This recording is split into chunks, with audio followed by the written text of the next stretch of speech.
Hey anyone, I'm Hawk, and today I want to talk about Rome 2 Total War, or Rome Total War 2, or whatever. The second Total War game based on Rome. Before I start this, I'm going to say a few things that I think are important to anyone who sees or listens to this, and it'll make both of our lives a lot easier. All the mods you see in the gameplay and the ones I reference are going to be linked in the description of this video. Also, please read the description of all mods you download. This will give you important information on exactly what mods do, but it'll also help you figure out what load order you need to put them in, because that's incredibly important. All mods I use in the game here are from the Steam Workshop, so it's really easy to get them running. Just read, follow directions, and it'll all work out. Also, be sure to look for the mod requirements on the right-hand side of the mod page. Some mods are multi-parters, some of them are dependent on others, and it may seem intimidating, but I promise it's as easy as it gets in terms of modding. You subscribe, you work on the load order, and that's it. With that out of the way, let's get to it. Now, when the game came out in 2013, it was in a sorry state. It was unacceptable. But as time went on, and the years went by, Creative Assembly updated Rome 2 with a lot of improvements. While they brought the game to the quality we all expected of it after a time, it never quite achieved its full potential. It wasn't what the game or the players really deserved. That is, until one day, the hand of God came down and gave us a single mod that would change everything. Divide et Impera. Divide et Impera, however you want to pronounce it. The thing I think of every time I hear someone complain about DEI. Divide et Impera is a mod that totally and radically overhauls the base Rome Total War 2 experience and makes it both more realistic, but also adds way more depth. It makes you have to worry about baggage trains and supply lines.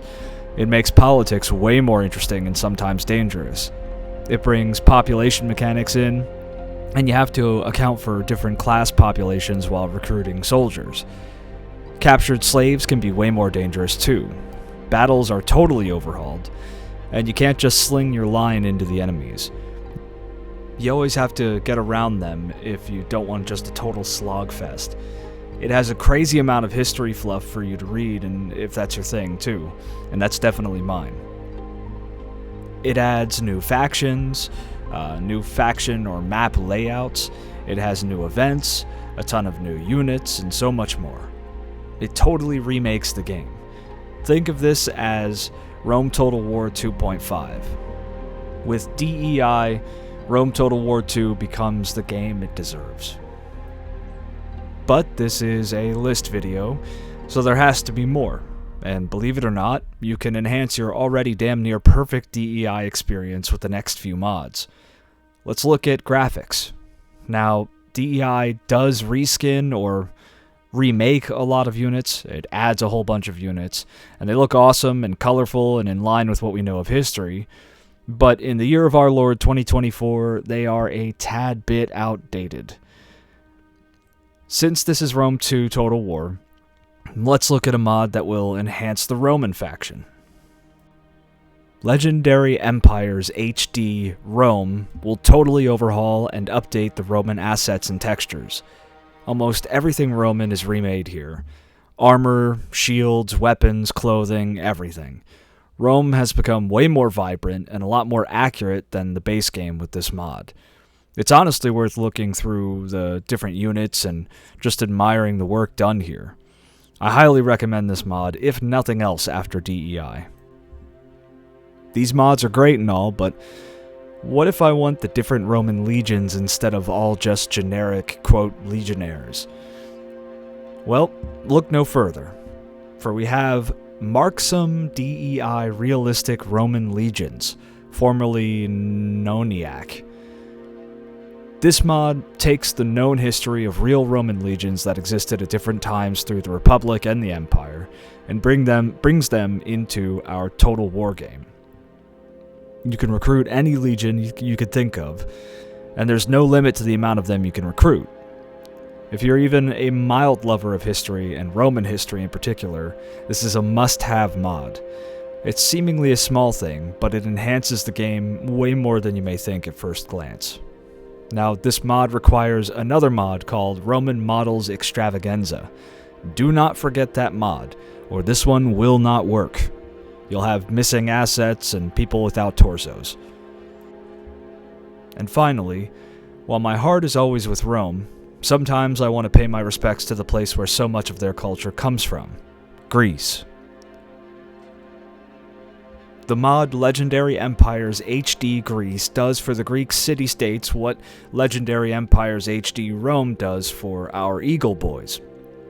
It makes the factions of Bactria, Macedon, Sparta, Seleucid or Seleucid, and Athens look amazing. The mod author intends on adding Carthage, Egypt, and Epiro to the list, but that's going to have to come at a later point. The Greek states deserve this update, and it really makes a playthrough with one of them so much more beautiful. These armies back in the day would have been so stunning to see, so vibrant and bright. We often think of the classical period and early AD times as kind of marble-washed and not too bright, but the reality of it was so different. Color was everywhere you went, more than today I'd argue. The mod really taps into that, and I absolutely love it for that. So there it is, the absolute core of any great and modernized playthrough of Rome 2.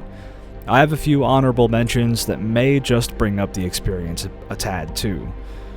First is Orbis Aquarum and Orbis Terrarum 2, which will enhance both land and sea, updating textures and whatnot.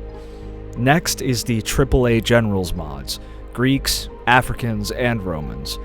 Just type AAA Generals and you'll find them, or look in the description below, I'll have links.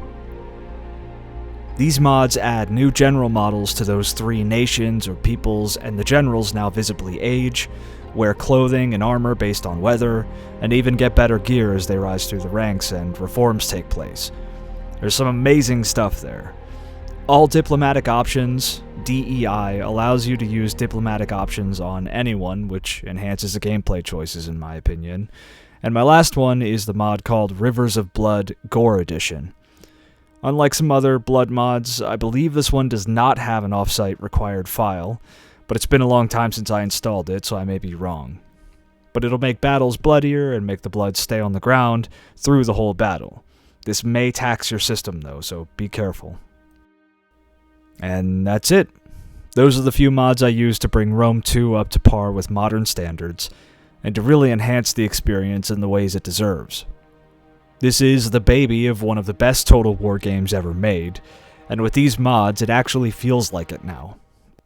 Thank you for listening, and let us know what you think, and don't forget to subscribe. Hey, thanks for watching. Give us a like if you enjoyed it, and dislike it if you didn't. Let us know what you think about the channel. And don't forget to subscribe. Oh, you're welcome.